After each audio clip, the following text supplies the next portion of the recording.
नमस्कार दोस्तों, स्वागत है आपका प्रगति एमबीपीएससी के यूट्यूब चैनल पर। अब हम जनवरी 2023 में चर्चा में रहे आर्थिक परिदृश्य को पढ़ लेते हैं। आर्थिक परिदृश्य में सबसे पहली बात, विभिन्न संस्थानों के द्वारा भारत की विकास दर का क्या अनुमान लगाया गया है उसके बारे में हम पढ़ लेते हैं, क्योंकि एमपीपीएससी 2021 में एक क्वेश्चन ये पूछा गया था जो ये आपके सामने है कि वित्त वर्ष 2022 के लिए वास्तविक विकास दर को आईएमएफ के अनुमानों के आधार पर कितना माना गया है। ठीक है, तो ये पूछा गया है, तो इसी के संदर्भ में हमने ये इन्फॉर्मेशन तैयार करने की कोशिश की है।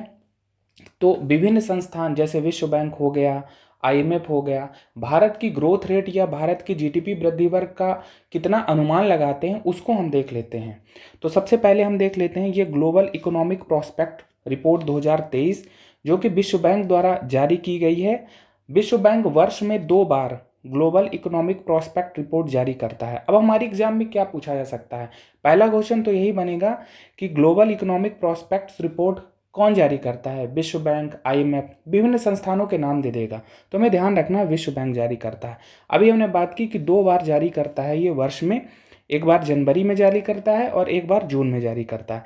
अभी जो ये लेटेस्ट रिपोर्ट आई है वो 13 जनवरी 2023 को आई है और इसी के संबंध में बताया गया है कि वैश्विक वृद्धि दर, जीडीपी वृद्धि दर क्या रहने वाली है और भारत के संदर्भ में भी ये बातें कही गई। तो हम देख लेते हैं कि जैसे वैश्विक ग्रोथ रेट के बारे में क्या बताया जा रहा है कि वैश्विक जीडीपी में वृद्धि 2020 में बताई गई कि -3.2 रही कोरोना महामारी के कारण, यानी -3.2 का मतलब है कि ऋणात्मक ग्रोथ रही, यानी सिकुड़न रही ग्रोथ रेट में।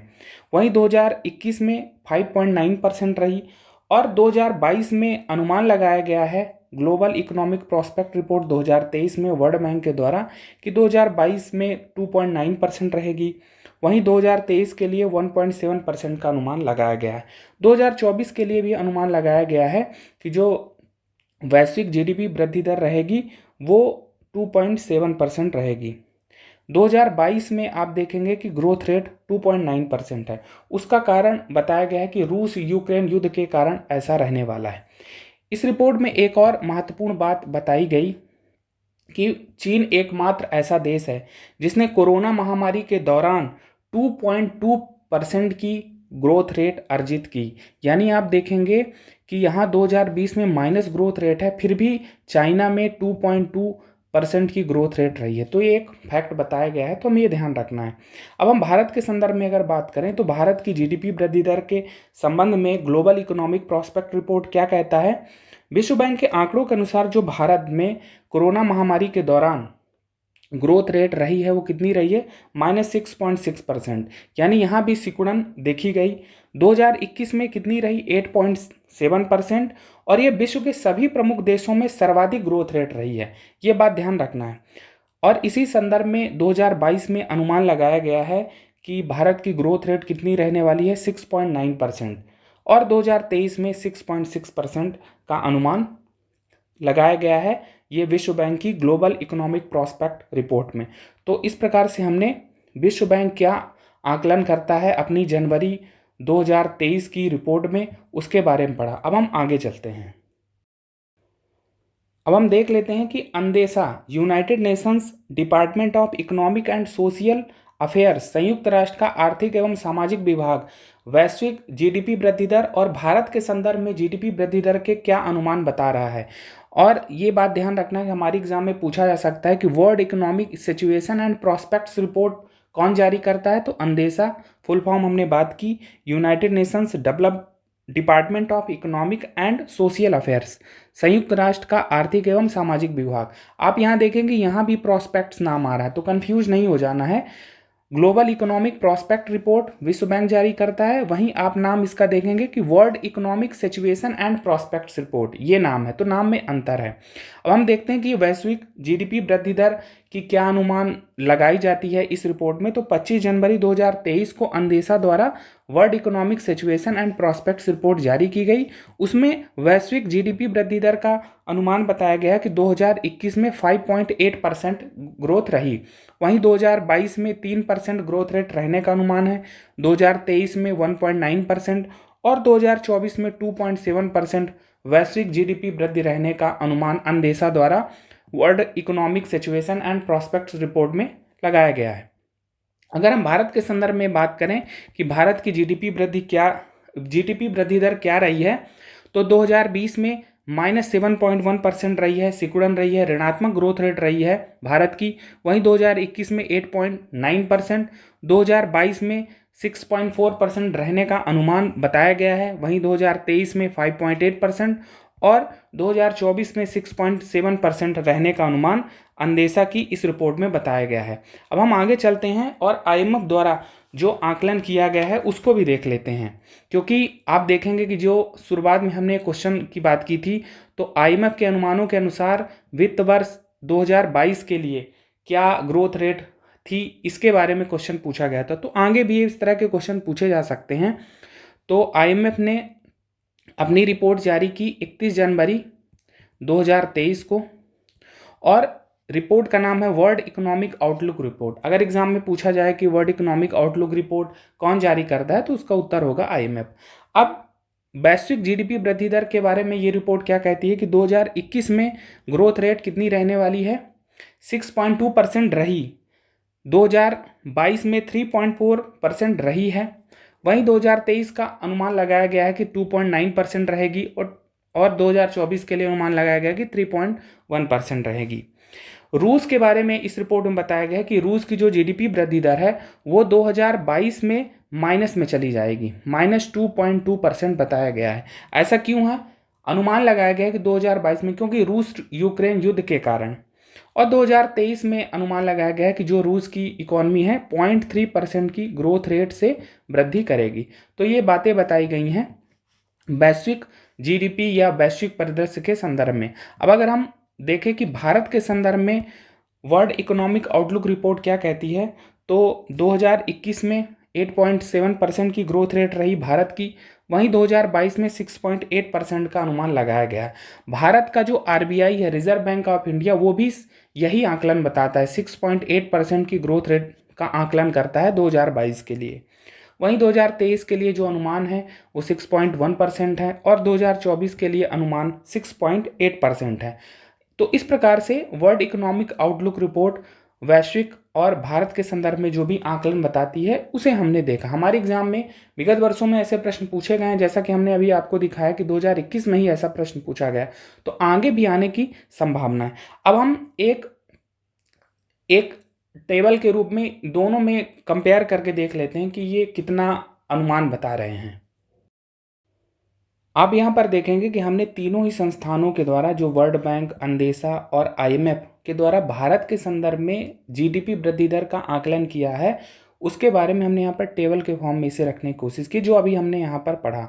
तो वर्ष 2021 में वर्ल्ड बैंक क्या ग्रोथ रेट बताता है भारत के लिए, 8.7%, वहीं अंदेशा 8.9% और आईएमएफ 8.7%।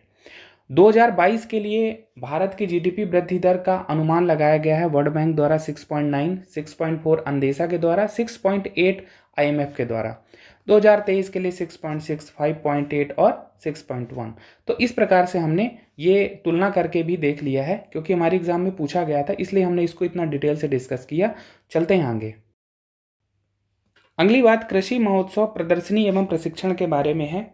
इसका आयोजन कोटा राजस्थान में किया गया। कब से कब तक? ये 2 दिवसीय कार्यक्रम था, 24 से 25 जनवरी 2023 के दौरान, और इसका आयोजन किया गया था कृषि एवं किसान मंत्रालय, भारत सरकार द्वारा। अब इस कृषि महोत्सव प्रदर्शनी एवं प्रशिक्षण का क्या उद्देश्य था? इसका उद्देश्य था किसानों को कृषि के संबंध में गहन जानकारियां उपलब्ध कराना और कृषि के विकास को नए आयाम प्रदान करना। और इस प्रदर्शनी में केंद्र व राज्य सरकारों द्वारा किसानों के लिए चलाई जा रही योजनाओं की जानकारी दी गई, और महोत्सव में कृषि, बागवानी, पशुपालन के विषयों पर किसानों को प्रशिक्षण आदि दिया गया।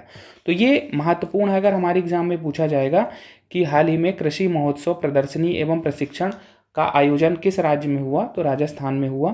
तो ये बातें ध्यान रखनी है, उद्देश्य भी पूछा जा सकता है। चलते हैं आगे और अगली बात करते हैं। अगली बात बाइंड योजना से संबंधित है। अब हमारे एग्जाम में सीधा सा एक प्रश्न पूछा जाएगा कि बाइंड योजना का संबंध किस क्षेत्र से है। तो ध्यान रखना है कि बाइंड योजना का संबंध ये प्रसार भारती के बुनियादी ढांचे के विकास से संबंधित है। तो ध्यान रखना है, प्रसार भारती का मतलब है आकाशवाणी व दूरदर्शन। अब बाइंड का फुल फॉर्म क्या है कि broadcasting infrastructure and network development. प्रसारण अवसंरचना और नेटवर्क विकास। उद्देश्य हमने बात की कि प्रसार भारती, आकाशवाणी और दूरदर्शन के बुनियादी ढांचे से संबंधित योजना है। अब इस योजना को 4 जनवरी 2023 को केंद्र सरकार द्वारा मंजूरी दी गई। अब ये बात ध्यान रखना है, अब बैंड योजना के अंतर्गत क्या किया जाएगा, क्या लक्ष्य रखा गया है, तो इस योजना के तहत 2025-26 तक प्रसार भारती को बेहतर बुनियादी ढांचे के साथ अपनी सेवाओं को व्यापक रूप से उन्नयन करने में सक्षम बनाया जाएगा, ताकि सामरिक व सीमावर्ती क्षेत्रों, दूर दराज के क्षेत्रों, जनजातीय क्षेत्रों, उग्रवाद प्रभावित क्षेत्रों तक इसकी पहुंच का विस्तार किया जा सके और इन क्षेत्रों में श्रोताओं व दर्शकों को उच्च गुणवत्ता युक्त कंटेंट प्रदान किया जा सके। तो हमारे एग्जाम में अगर पूछा जाएगा कि बैंड योजना का संबंध किस क्षेत्र से है, तो ध्यान रखना है कि प्रसार भारती से है और ये इसके बुनियादी ढांचे के विकास संबंधी योजना है। लक्ष्य रखा गया है 2025-26 का, ये ध्यान रखना है कि 2025-26 तक इसके बुनियादी ढांचे को दुरुस्त करने की बात इसमें कही गई है। फुल फॉर्म भी आप देख सकते हैं कि broadcasting infrastructure and network development, प्रसारण अवसंरचना एवं नेटवर्क विकास योजना है। चलते हैं आगे और अगली बात करते हैं। अगली बात विश्व की सबसे लंबी रिवर क्रूज यात्रा से संबंधित है। हमने नवंबर 2022 के करंट अफेयर के डिस्कशन में इसे डिस्कस किया था, एक बार फिर से इसको डिस्कस कर लेते हैं क्योंकि हो सकता है हमारे एग्जाम में पूछा जाए। तो ये जो विश्व की सबसे लंबी रिवर क्रूज यात्रा है, सीधा सा एक ही प्रश्न पूछा जाएगा कि किन शहरों के बीच में है, तो ध्यान रखना है कि वाराणसी यूपी से बोगीबील डिब्रूगढ़ असम के बीच ये चलाई गई है विश्व की सबसे लंबी रिवर क्रूज यात्रा। और स्वदेशी गंगा विलास क्रूज के द्वारा इस यात्रा का आयोजन किया गया है। आप अगर इसके रूट को देखें तो रूट आप देखेंगे कि ये वाराणसी है और वाराणसी से ये डिब्रूगढ़ असम का है। आप ये मैप देखेंगे और आप यहाँ पर देखेंगे कि ये बांग्लादेश के एरिया को भी कवर करता है, यानी बांग्लादेश से होकर जाती है यात्रा। अब यहाँ देखेंगे कि ये 3200 किलोमीटर की यात्रा है और इसकी जो ड्यूरेशन है या यात्रा का समय है वो 51 दिन में है। तो इस यात्रा का प्रारंभ जो है 13 जनवरी 2023 को किया गया।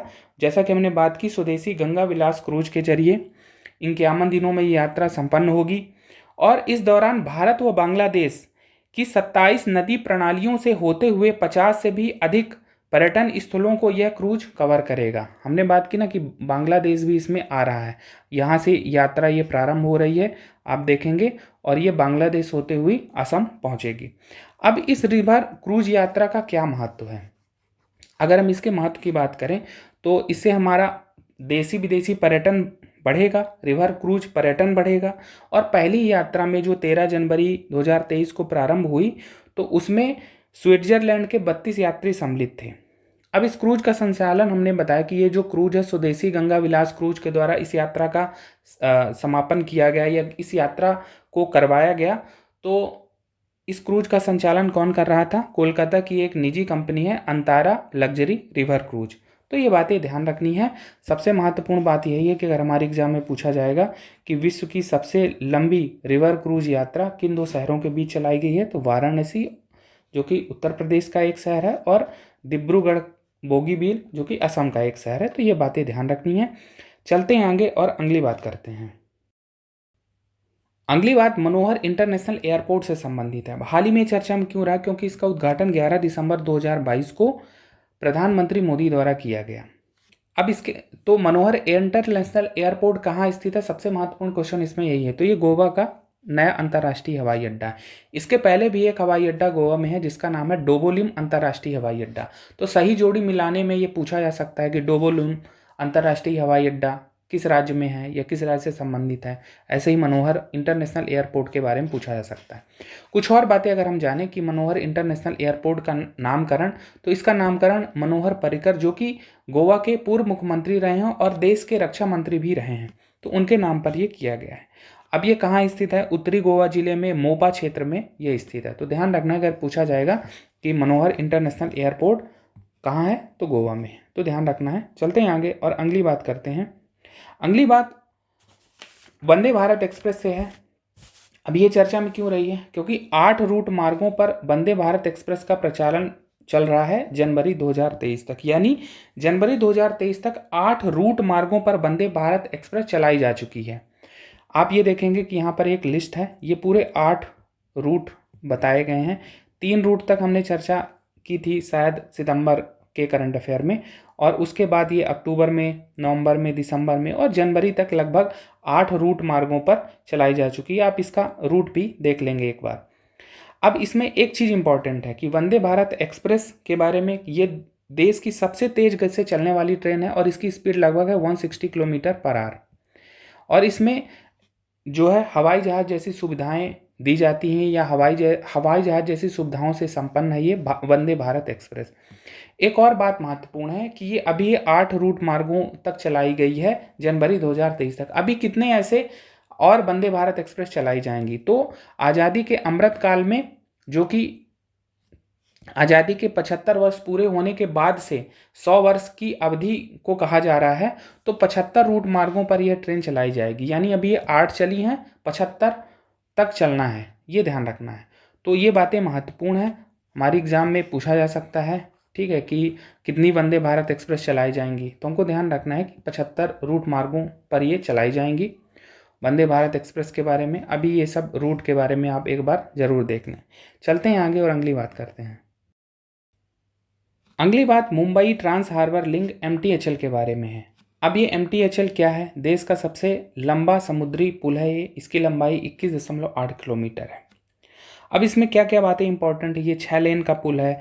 16.5 किलोमीटर का जो भाग है वो समुद्र के अंदर है। अब सबसे महत्वपूर्ण है कि ये जो देश का सबसे लंबा समुद्री पुल है, ये किन शहरों के बीच में है या किस राज्य में है? तो ध्यान रखना कि महाराष्ट्र में है और मुंबई और नवी मुंबई के बीच है ये Mumbai trans harbour link. Mumbai में ये सेवरी से और नवी मुंबई में सिरले के बीच ये पुल है, इसीलिए इसको कहा जा रहा है सेवरी न्हावा सेवा ट्रांस हार्बर लिंक। तो ये बातें इंपॉर्टेंट हैं। अगर हमारे एग्जाम में पूछा जाएगा कि मुंबई ट्रांस हार्बर लिंक किन 2 स्थानों के बीच में है, तो मुंबई और नवी मुंबई के बीच। और पूछा जा सकता है, डिटेल अगर पूछेगा तो सेवरी और सिरले नाम दे देगा, ठीक है। अभी अगर हम मुंबई और नवी मुंबई से बीच यात्रा देखें तो लगभग 2 से 3 घंटे लगते हैं, लेकिन जब ये मुंबई ट्रांस हार्बर लिंक समुद्री पुल बन जाएगा तो 15 से 20 मिनट या आधे घंटे लगेंगे। तो इन संदर्भों में ये महत्वपूर्ण है और ऐसा अनुमान लगाया जा रहा है कि यात्रियों के लिए नवंबर 2023 में इसे खोले जाने की संभावना है और इसीलिए ये जनवरी 2023 में चर्चा में रहा। तो ये बातें ध्यान रखनी है। चलते हैं आगे और अगली बात करते हैं। अगली बात भारत के विदेशी मुद्रा कोष में गिरावट से संबंधित है। अभी ये बात काफ़ी चर्चा में रही है कि भारत के विदेशी मुद्रा कोष में गिरावट हुई है। हमने पिछले डिस्कशन में ये सब बातें नहीं की थी, क्योंकि लगातार हमारा जो विदेशी मुद्रा कोष है बढ़ ही रहा था कुछ ना कुछ। लेकिन अभी पहली बार हुआ कि वर्ष 2022 के दौरान विदेशी मुद्रा कोष में गिरावट आई है। तो ये पूछा जा सकता है कि अभी वर्ष 2022 में क्या विदेशी मुद्रा कोष में गिरावट आई है या कितनी उन्नति हुई, तो इसलिए हमने इसको रखने की कोशिश की है। तो RBI की रिपोर्ट कहती है कि वर्ष 2022 के दौरान भारत के विदेशी मुद्रा कोष में फॉरेन करेंसी रिजर्व में गिरावट आई है। आप अगर ये लिस्ट देखेंगे तो ये भारत का विदेशी मुद्रा कोष, इसमें बताया गया है कि 30 दिसंबर 2022 की स्थिति बताई गई है कि कितना हमारा विदेशी मुद्रा कोष था, 562.8। ये दिसंबर 2022 तक की स्थिति में है। और अगर हम पिछले साल की बात करें कि 31 दिसंबर 2021 की स्थिति में कितना था, तो 633.6, यानी लगभग 70.8 लाख अरब डॉलर की 70.8 अरब डॉलर की गिरावट इसमें दर्ज की गई है। और ये पहला ऐसी बार है, ठीक है, एक साल के दौरान इसमें गिरावट हुई है। एक चीज़ और इस रिपोर्ट में बताया गया है कि जो 6 सितंबर 2021 का समय है, इसमें हमारा जो फॉरेन रिजर्व था अब तक का सर्वोच्च स्तर पे था। कितना था? 642.5 अरब डॉलर। 6 सितंबर 2021 को हमारा जो फॉरेन रिजर्व था कितना था? 642.5, और ये अभी तक का सर्वोच्च है। अभी हमने इस पे बात की कि 31 दिसंबर को 633 था और अगले एक साल बाद 2022 की स्थिति में 562.8, यानी एक साल के दौरान इसमें 70.8 अरब डॉलर की कमी आई है। अब इसमें और चीज़ें क्या पूछी जा सकती, एक तो ये पूछा जा सकता है, ट्रेंड पूछा जा सकता है कि क्या 2022 में हमारा रिजर्व बढ़ा है या घटा है। तो ठीक है, हमने देखा कि गिरावट हुई है। एक और चीज़ पूछी जा सकती है कि जो हमारा फॉरेन रिजर्व है वो किन किन रूपों में रखा जाता है। तो आप देखेंगे कि हमारा जो कुल विदेशी मुद्रा कोष है वो फॉरेन करेंसी एसेट्स, विदेशी मुद्रा परिसंपत्तियों के रूप में रखा जा सकता है, जिसमें बॉन्ड हैं, विदेशी मुद्राएं हो सकती हैं, गोल्ड के फॉर्म में रखा जा सकता है, स्वर्ण सोना, और एसडीआर स्पेशल ड्राइंग राइट्स के रूप में रखा जा सकता है, और ट्रेंच विथ आईएमएफ अंतर्राष्ट्रीय मुद्रा कोष के पास सुरक्षित राशि, इसके रूप में भी हमारा विदेशी मुद्रा कोष रखा जा सकता है। तो पूछा जा सकता है हमारे एग्जाम में ये तीनों विकल्प दे दें कि हमारा जो भारत का विदेशी मुद्रा कोष है वो किन किन रूपों में रखा जाता है, ए बी सी और डी ये दे दें। ठीक है, तो ये ध्यान रखना है कि अगर पूछा जाएगा तो ये हमसे बन जाना चाहिए। चलते हैं आगे और अगली बात करते हैं। अब हम विज्ञान एवं प्रौद्योगिकी के क्षेत्र में जनवरी 2023 में जो भी बातें महत्वपूर्ण रही हैं उनको पढ़ लेते हैं। इसमें सबसे पहली बात नेशनल ग्रीन हाइड्रोजन मिशन, राष्ट्रीय हरित हाइड्रोजन मिशन के बारे में है। इसको हमने प्रारंभिक और मुख्य परीक्षा दोनों ही की दृष्टि से समझने की कोशिश की है कि प्रारंभिक परीक्षा में क्या पूछा जा सकता है और मेंस में अगर पूछा जाएगा तो आप पर्याप्त 200 वर्ड्स में इसको लिख सकें। तो प्रॉपर आप देखेंगे आगे कि इसमें डायग्राम वगैरह भी हैं, जो भी इसमें आप देखेंगे, ये देखेंगे क्या लाभ हैं। तो ये मेंस के हिसाब से भी हमने तैयार करने की कोशिश की है। तो चलिए प्रारंभ करते हैं, देख लेते हैं कि नेशनल ग्रीन हाइड्रोजन मिशन, राष्ट्रीय हरित हाइड्रोजन मिशन क्या है। तो इसकी घोषणा की गई थी 2021-22 के बजट में, और अभी चर्चा में ये क्यों रहा, क्योंकि केंद्र सरकार द्वारा 4 जनवरी 2023 को इसे मंजूरी दे दी गई है। नेशनल ग्रीन हाइड्रोजन मिशन क्या उद्देश्य है इसका, कि भारत को हरित हाइड्रोजन के उपयोग, उत्पादन और निर्यात हेतु वैश्विक केंद्र बनाना, ये इसका उद्देश्य है। एक उद्देश्य ये भी है कि जीवाश्म ईंधन पर जो भारत की निर्भरता है उसको कम करना। इसके लिए लागत लगेगी 19,744 करोड़ रुपए, पूछा जा सकता है एग्जाम में। और नोडल मंत्रालय है नवीन एवं नवीकरणीय ऊर्जा मंत्रालय, ministry of new and renewable energy. ठीक है, अब इसमें और कुछ बातें कही गई कि यह हरित हाइड्रोजन के व्यावसायिक उत्पादन को प्रोत्साहित करेगा। भारत को हरित ईंधन का शुद्ध निर्यातक बनाने हेतु यह कार्यक्रम लाया गया है। अब इसमें कुछ और चीज़ें पूछी जा सकती हैं कि मिशन के उपघटक क्या हैं। तो मिशन के उपघटक में एक पहला है साइट। साइट का मतलब है strategic interventions for green hydrogen transition programme, Hindi रूपांतरण इसका हरित हाइड्रोजन की दिशा में आगे बढ़ने वाले कार्यक्रम हेतु रणनीतिक हस्तक्षेप। अब इसका क्या उद्देश्य है, साइट का क्या उद्देश्य है? साइट का उद्देश्य है इलेक्ट्रोलाइजर के घरेलू निर्माण को प्रोत्साहन देना। इलेक्ट्रोलाइजर का क्या मतलब है? इलेक्ट्रोलाइजर एक उपकरण होता है जो जल यानी H2O को H2 और O2 में विभाजित करता है। यानी इलेक्ट्रोलाइजर एक उपकरण है जो जल के अणुओं को उनके घटक O2 और H2 परमाणु में विभाजित करने में सक्षम होता है। ठीक है, तो साइट में क्या उद्देश्य रखा गया है कि इलेक्ट्रोलाइजर का घरेलू विनिर्माण करेंगे और उसको प्रोत्साहित करेंगे। वहीं मिशन के उपघटक में और एक बात है हरित हाइड्रोजन हब के बारे में। इसमें कहा गया है कि बड़े पैमाने पर हाइड्रोजन के उत्पादन और उपयोग का समर्थन करने में सक्षम क्षेत्रों की पहचान की जाएगी और उनका हब के रूप में विकास किया जाएगा। तीसरी बात है कि सामरिक हाइड्रोजन नवाचार साझेदारी, ship strategic hydrogen innovation partnership. अब इसमें क्या कहा गया है कि इसके तहत अनुसंधान एवं विकास के लिए सार्वजनिक निजी भागीदारी पीपीपी फ्रेमवर्क को सुगम बनाया जाएगा। तो ये सब बातें कही गई हैं, ये मेंस की दृष्टि से भी महत्वपूर्ण है। प्रारंभिक परीक्षा में पूछा जा सकता है कि साइट किसका पार्ट है। ठीक है, हरित हाइड्रोजन हब बनाने की बात किसमें कही गई है। ठीक है, तो ये सब बातें पूछी जा सकती हैं। अब आप यहाँ पर देखेंगे कि ये यहाँ पर इसमें कुछ टारगेट भी रखे गए हैं हरित हाइड्रोजन मिशन में। वहीं इसके बारे में यही यहाँ पर कहा जा रहा है कि जो टारगेट्स रखे गए हैं, क्या टारगेट रखे गए हैं, किसमें रखा गया है कि 2030 तक 5 MMT ग्रीन हाइड्रोजन का उत्पादन किया जाएगा। MMT का मतलब है मिलियन मीट्रिक टन।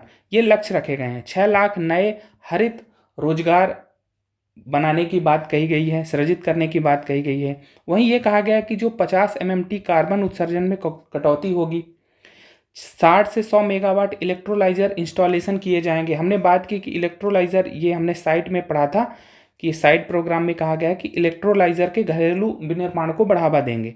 तो यहाँ पर क्या कहा गया है कि 60 से 100 गीगावाट इलेक्ट्रोलाइजर इंस्टॉल किए जाएंगे। इलेक्ट्रोलाइजर क्या है, हमने बात की कि एक ऐसा उपकरण है जो जल के अणुओं को उनके घटक परमाणुओं में विभाजित करने में सक्षम है। ठीक है, और इसमें एक बात कही गई कि ग्रीन हाइड्रोजन का उत्पादन किया जाएगा 125 गीगावाट, उससे नवीकरणीय ऊर्जा का उत्पादन किया जाएगा। 8 लाख करोड़ रुपए से अधिक का निवेश करने की बात इसमें की गई है। यही चीज़ें यहाँ पर जो बताई गई हैं सब इंग्लिश मीडियम वालों के लिए है, और जो हमारे हमसे चैनल से जुड़े हुए हैं इंग्लिश मीडियम वाले, उनकी ये समस्या रहती है कि कम से कम टर्मिनोलॉजी आप अंग्रेजी में भी लिख दिया करें, तो उसी का एक प्रयास यहाँ पर किया गया है।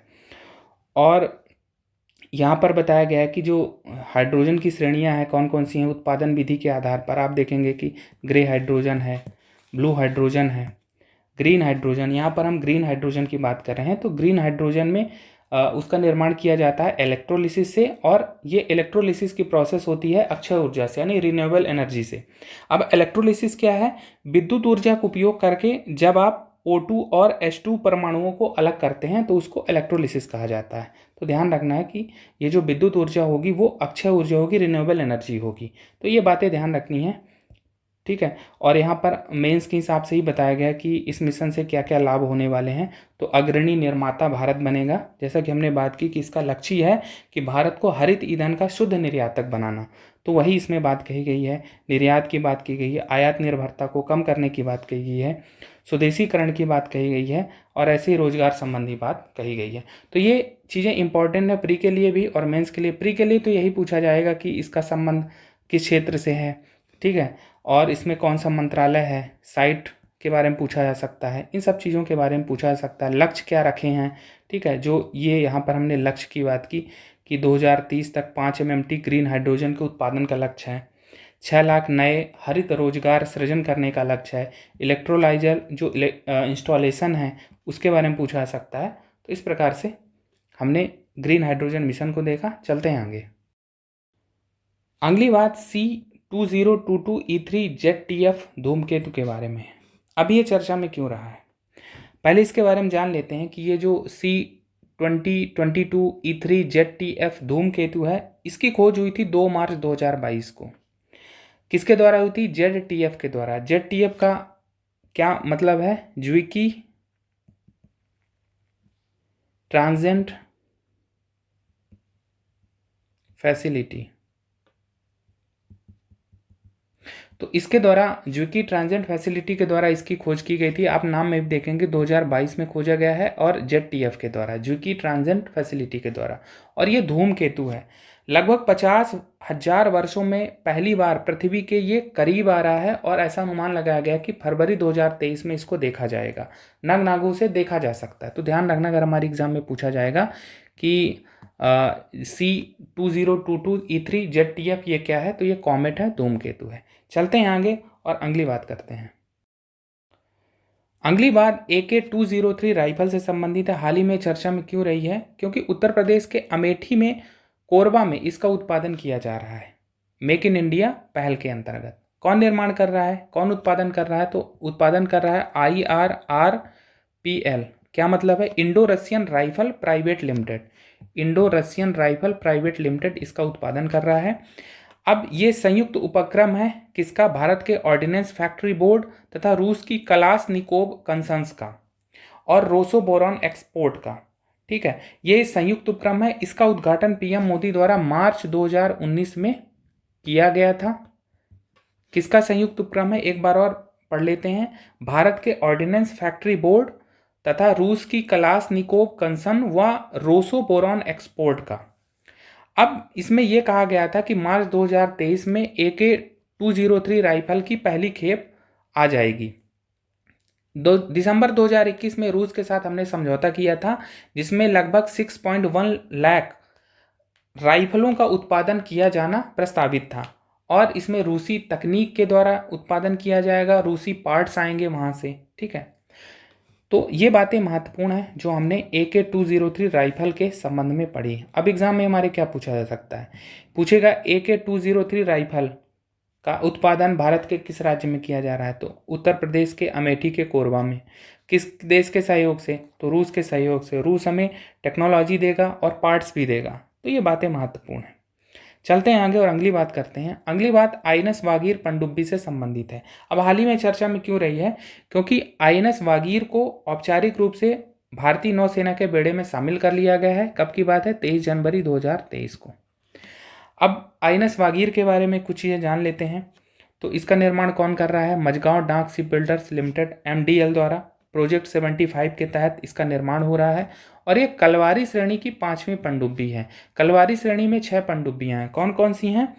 कलवारी है, INS खंडेरी है, INS करंज है, INS वेला है, INS वागीर है और INS वागसीर। तो ये वागीर जो है 5वीं है। अब इसके बाद और बचेगी एक वागसीर, जिसे भारतीय नौसेना में शामिल करना बचा है। तो ऐसी संभावना लगाई गई है कि जनवरी 2023 के वर्ष में ही इसको शामिल कर लिया जाएगा। 23 जनवरी यानी जनवरी 2023 में तो वागीर को कर लिया गया है, वागसीर और बची है, तो इसी साल हो जाएगी ये भी भारतीय नौसेना में शामिल। कुछ और बातें अगर हम करें INS वागीर के बारे में, पनडुब्बी के बारे में, तो हमारे एग्जाम में क्या पूछा जाएगा? यही पूछा जाएगा कि INS वागीर का संबंध किससे है? तो ये पनडुब्बी है। अब इसकी क्षमता के बारे में बात की जाती है कि ये anti surface warfare, anti submarine warfare, खुफिया जानकारी एकत्र करने, माइंस बिछाने व निगरानी मिशन सहित विभिन्न मिशनों में सक्षम है। समुद्र में 350 मीटर की गहराई तक जा सकती है और लगातार 50 दिन तक समुद्र के भीतर रह सकती है। ध्यान रखना है कि ये जो कलवारी श्रेणी की पनडुब्बियां हैं, इनका निर्माण हम फ्रांस के सहयोग से कर रहे हैं। ठीक है, फ्रांस की एक कंपनी है DCNS, उसके सहयोग से हम इनका निर्माण कर रहे हैं। तो ये बातें महत्वपूर्ण हैं। चलते हैं आगे और अगली बात करते हैं। अगली बात भारतीय वायुसेना के 2 लड़ाकू विमानों के दुर्घटनाग्रस्त हो जाने से संबंधित है। 28 जनवरी 2023 को भारतीय वायुसेना के 2 लड़ाकू विमान सुखोई 30 और मिराज 2000 मध्य प्रदेश के मुरैना जिला में दुर्घटनाग्रस्त हो गए। तो इसी से संबंधित ये जानकारी है। प्रशिक्षण उड़ान के तहत इन विमानों ने ग्वालियर एयरबेस से उड़ान भरी थी और दुर्घटनाग्रस्त हो गए। दुर्घटना में एक पायलट की भी मृत्यु हो गई। तो ये बातें ध्यान रखनी है। अगर पूछा जाए इस घटना का संबंध किस राज्य से है, तो ध्यान रखना है कि मध्य प्रदेश का मुरैना जिला है। ग्वालियर एयरबेस से इन 2 प्रशिक्षण लड़ाकू विमानों ने उड़ान भरी थी और ये दुर्घटना हो गई। अगली बात नेपाल से संबंधित है। हाल ही में 15 जनवरी 2023 को नेपाल में यात्री विमान जो कि येती एयरलाइंस का है ATR-72, ये दुर्घटनाग्रस्त हो गया और इसमें 72 यात्रियों का निधन हो गया। इसमें 5 भारतीय भी शामिल थे। अब ये विमान काठमांडू से पोखरा जा रहा था। हमने बात की, ये येती एयरलाइंस का विमान है और विमान का नाम है ATR-72। तो ये बातें ध्यान रखनी है अगर एग्जाम में हमारे पूछा जाए। चलते हैं आगे, अगली बात करते हैं। अगली बात एक्सरसाइज साइक्लोन से संबंधित है। अब ये भारत और मिस्र की सेनाओं के बीच पहला ही संयुक्त सैन्य अभ्यास है, जिसका आयोजन 14 से 27 जनवरी 2023 के दौरान राजस्थान के जैसलमेर में किया गया। अब हमारे एग्जाम में पूछा जाएगा कि एक्सरसाइज साइक्लोन में कौन से 2 देश सम्मिलित हैं, तो भारत व मिस्र, और ये पहला था इसलिए ज़्यादा महत्वपूर्ण है। अगली बात करते हैं वरुण के 21वें संस्करण के बारे में। तो वरुण क्या है? ये भारत और फ्रांस का संयुक्त नौसैनिक अभ्यास है और इसका जो 21वां संस्करण है पश्चिमी तट पर 16 से 20 जनवरी 2023 के दौरान आयोजित हुआ। अब हमारे एग्जाम में यही पूछेगा कि वरुण किन 2 देशों के बीच नौसैनिक अभ्यास है, तो भारत और फ्रांस के बीच। अभी हाल ही में कैप्टन शिवा चौहान चर्चा में रही हैं। क्यों चर्चा में रही हैं? ये भारतीय थल सेना की अधिकारी हैं। हाल ही में विश्व के सबसे ऊंचे युद्ध क्षेत्र सियाचिन में कुमार पोस्ट में इनको तैनात किया गया और इस पोस्ट पर तैनात होने वाली ये पहली भारतीय महिला बन गई या पहली भारतीय महिला अधिकारी बन गई और इसीलिए चर्चा में रही है। तो पूछा जा सकता है कैप्टन शिवा चौहान के बारे में। अभी हमने कहा कि विश्व के सबसे ऊंचे युद्ध क्षेत्र सियाचिन में इनकी तैनाती की गई। तो ये जो कुमार पोस्ट है, ये इसका एल्टीट्यूड कितना है? लगभग 15,600 फीट है। तो ये ध्यान रखना है। तो एक इम्पॉर्टेंट ये भी है कि विश्व का सबसे ऊंचा युद्ध क्षेत्र कौन सा है, तो सियाचिन। ठीक है, तो ये बातें भी महत्वपूर्ण हैं। तो इस प्रकार से आज हमने आर्थिक एवं विज्ञान एवं प्रौद्योगिकी के क्षेत्र में जो भी बातें जनवरी 2023 में महत्वपूर्ण रही उनको पढ़ा। आज की क्लास फिलहाल इतना ही। धन्यवाद।